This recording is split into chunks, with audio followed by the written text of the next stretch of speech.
Bakit nga ba marami pa ring nai-scam pagdating sa mga business opportunity? Ang business ba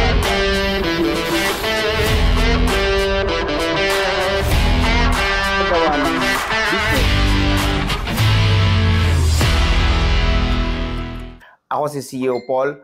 Ang pag-uusapan natin sa video na ito ay ang mga dahilan or ilan sa mga dahilan kung bakit marami pa rin sa ating mga Filipino o sa ating mga normal na tao na nabibiktima ng mga online scam pagdating sa business opportunity.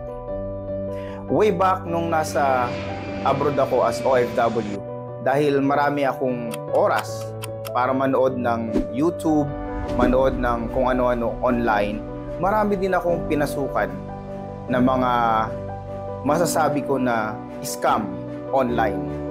Nandiyan yung mga courses, nandiyan yung mga academy, nandiyan yung kung ano-ano pa, mga ownership, business co-ownership, at kung ano-ano pang ino-offer nila. Yung iba ron, sa una kikita ka. Tama yun. Pero in the long run, kung talagang gusto mong mag-business o gusto mong kumita, is dapat doon ka sa sarili mo. One of the reasons kung bakit marami pa ang nai-scam ngayon, sadly, OFW marami yan. At yung mga nandito rin sa Pinas na may mga pera na gusto lang mag-invest.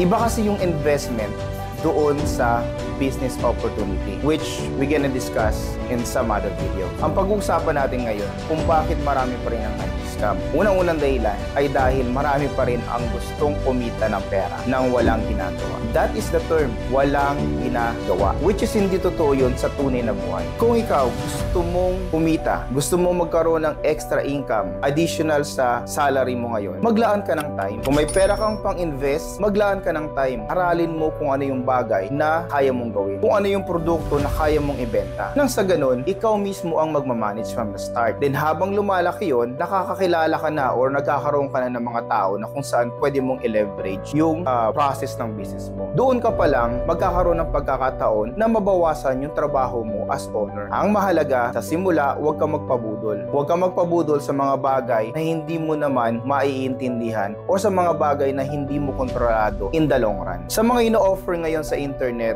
or offline man, ingatan mo yung mga silitang co-ownership, academy, courses, at kung ano-ano pa na ang end result ay magbabayad ka sa kanila. Na ang end result ay mag-i-enroll ka sa kung anumang courses or whatever na ino-offer nila na sinasabi nila na yun ang nagpayaman sa kanila. We don't really know. Wala kang pagkakataon para i-check kung yun ba talaga ang nagpayaman sa kanila. Hanggang papasok ka na lang sa mga ganun. Marirealize mo at the end na yung nagpayaman pala sa kanila, if really, quote-unquote, if really na yumaman nga sila, ay hindi yung course na yon na binili mo. Baka meron silang ibang pinagkakakitaan. Business na sila mismo yung humahawak. Mag-iingat din tayo sa mga mentorship, lalo na syempre yung may bayad. Ang mentorship na may bayad, sa paniniwala ko, ay hindi tumatagal. Pera-pera din yan at the end of the day. Believe me, I've been there. Ang kalaban natin ay yung mga tao na nag-o-offer ng opportunity para lang magka-gain sila. Sa una, matutulungan nila tayo. Pero yung mga ino-offer nila, available na yan. Available sa internet. Mag-search ka lang